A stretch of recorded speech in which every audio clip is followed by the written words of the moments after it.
Hey YouTube, it's Bobi, aka Paginator, and I'm here today to talk about banned books and to do an unboxing/review for this month's Once Upon a YA book club.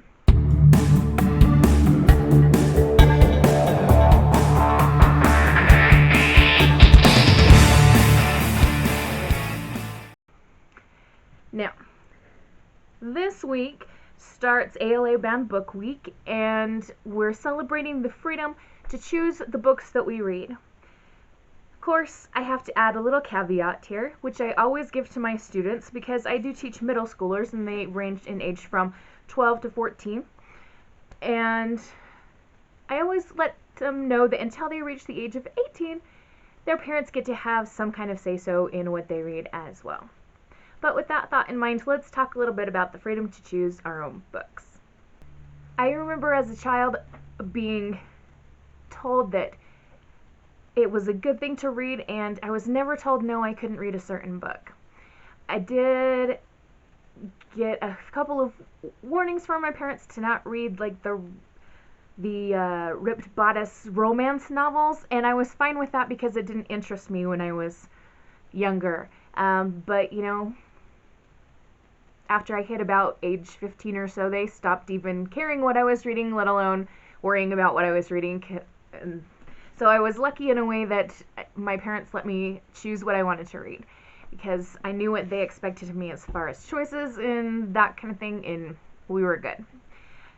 Some people aren't as lucky, and sometimes people, no matter what age, are told no, you can't read a certain book, or you shouldn't be allowed to read this thing because of whatever reason, XYZ. If you go on the ALA website, the American Library Association, they have resources there, and one of the resources is a video of the top 11 most banned or challenged books from 2018. And it was interesting to me that several of the books that were on there were banned simply because they had a homosexual character or a transgender character, or that they had certain religious viewpoints. I'm sorry, I thought we lived in America. This country was kind of founded because of freedom of religion, so the religious viewpoints really I don't get. I read a report somewhere that said Winnie the Pooh was once banned or challenged somewhere because people thought that talking animals were offensive to God. I think that person was sadly mistaken. Anyway, there are all kinds of crazy, weird reasons why books are banned or challenged. The whole point of Banned Books Week is just to celebrate again the light that books shine in our lives. Now, this brings me to the Once Upon a YA Book Club unboxing because the book that was featured in this box is now one of my new favorites, Suggested Reading by Dave Connis. This is set in high school, a private school, and our main character, Clara, is starting her senior year. She's a volunteer librarian and knows just as much or more about the library there at the school than the official librarian does.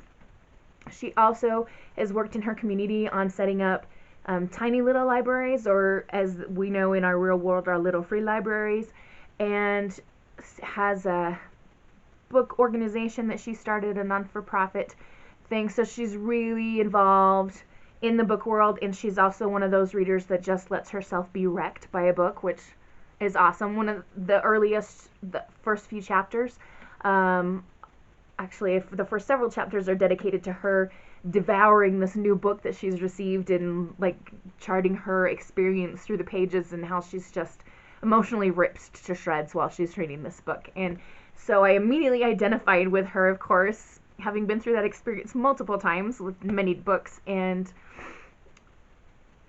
yeah, Clara decides that the senior year is gonna be her best, and it's gonna be amazing. She's got her work in the library, and the very first day back at school, she learns that the school has newly banned 50 new books, including Perks of Being a Wallflower and some of the other books that she dearly loves, including the new book that she had just received and tore through. Eleanor Park was another one. Their Eyes Were Watching God, Speak, like these amazing books. The Chocolate War was another one that just it really upsets her, and so she decides she's going to create an underground library, and it's being called the Unlib. And she runs it out of her locker, and there's so many books that she has to actually use a couple of her friends' lockers as well. And she wraps the books in white paper and asks people when they're done reading them to write a quote on the cover. And things come about and issues arise because that's life. And it's a really lovely story about the power of books and the way that books just give us knowledge and give us a lens to look at our world through. For example, if I hadn't read Harry Potter, I would be looking quite literally at life through different lenses because I got these glasses because of Harry Potter, but also I see life with this extra lens of magic. It's not an actual lens, it's this metaphorical lens that I see in life, and I look at things and go, oh, that flower looks like a pygmy puff, or, you know, different things that just help me find a little bit of joy and magic in life. Because I read Little Women, I had this great desire to have strong friendship with my sister, and I do. And it's not just because I read Little Women, but that certainly helped me have a desire, even as a young person, to want to have a good friendship with my sister. There are so many books that have shaped and influenced my life, and this book is a lovely tribute to that idea.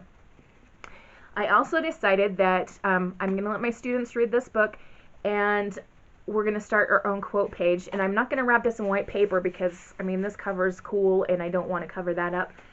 But I started a little quote page on the inside end paper of this book because it's just plain white. It won't hurt if we write on it. And my quote that I wrote in there is from page 244 of this book, and it's always just like Snape. Clara's dad is the person who said that in this book. I put some flags on some pages that I'm going to be sharing passages with my students, and I'm also going to share one of those passages with you in just a moment, but I also want to take a minute to show you the gifts that came with this book in the Once Upon a YA Book Club box. There were 3 gifts that came this time, and I think that they are very nice gifts, very appropriate, and very fun. The first one, actually, you know what, there's a print that came with it in addition to the gift. So let me show you this print. This is "Books are wild things, you can't tame them." That is a quote from this book, suggested reading. And then the actual gifts that we start with. The first one came on page 48, and it was in this box with a big censored stamp on it. And it is a notebook. Clara takes out a notebook to write down some things, and the notebook that they gave us has The Catcher in the Rye on it. So I can think of Holden Caulfield every time that I use this notebook. I actually want to reread The Catcher in the Rye since having read suggested reading. I might read that this week because it's Banned Books Week. Maybe that's going to be my banned book that I'll read is this one. And now I have this handy notebook to use anytime that I need to make lists. Alright, our next gift came on page 200, and it came in this packaging with text all over it, letters and such. Now this is fun. I'm going to have to show it to you folded up first, and then I'll unfold it. We came across the scene where Clara is headed into the school, I believe, and it starts to rain. Now, it says here, she gathered books like clouds and words poured down like rain. This is a rain jacket. It is such a fun idea. The quote is on the back, and then it's got a hood, it's got drawstring, and then the sides are just straight panels with buttons, so this could fit over pretty much any size body, large or small, which is a clever way to do that because otherwise you'd have to get sizes from everyone who subscribed, and yeah. So this is really fun and definitely a first. I've never gotten a rain jacket or anything like that in a bookish subscription box, so that's really fun. I'm probably going to take it with me to the football game tomorrow because the weather around here has been surprisingly rainy for some reason. Alright, and that brings us to our third and final gift. And this was in a lovely box. It's still in the box, actually. I will show you. The top of the box is really cute. So this comes from page 357, which is almost the very end of the book. And Clara is up for a scholarship, and all of the top 5 competitors for this scholarship have to give a speech at this fancy schmancy awards banquet. And she hasn't written her speech, and they're like 10 minutes away from speeches starting. And she just got chewed out by this snobby lady, and she's like, to heck with it, I know what I'm going to do. And so she grabs a pen and some napkins to write her speech. And so the gift that we get inside the box is napkins that have the letters on them. They're just like the box and the package that we saw. So we've got a package of wonderfully bookish napkins and a pen that has that same quote from the quote card on it. Books are wild things, you can't tame them. That's a fun gift. I giggled and giggled when I opened this one because I just thought it was so awesome, and I'm still kind of obviously laughing inside. So I was really, really pleased with this box. When I decided to start grad school, I was like, okay, I'm not going to keep going with the Once Upon a Way club box, but then I thought, 3 more months. I can do it. I'll make it work. I need ramen noodles for a while. It all works out. So I want to come back to the book for just a minute. I don't want to give away any spoilers, but there's one passage that is just so beautiful. I want to read it. And I don't think that this gives away any spoilers. She's talking about bringing ourselves to the pages of books. The problem is we bring ourselves to the pages, our whole selves, every single darkness, every single light, every single passion, every single hurt. We read with all the layers that make us who we are, acting as filters. We read with all our eyes that have seen and all our hearts that have felt since birth. With that much density making up humanity, it can't be up to us to make sure people don't misunderstand a book. And it can't be up to books to make sure people don't kill themselves or hate someone or even love someone or even decide to be president. What we do before and after we read is our choice, and that choice is freedom. I like how she talked about it's not the book's fault if someone takes a drastic action after reading that book. And I think that's the whole reason why people get upset and want to ban books, because they think, oh, if my child reads this book and they're going to go do this thing, or, you know, if my child reads 13 Reasons Why, they're going to try to kill themselves, or if my child reads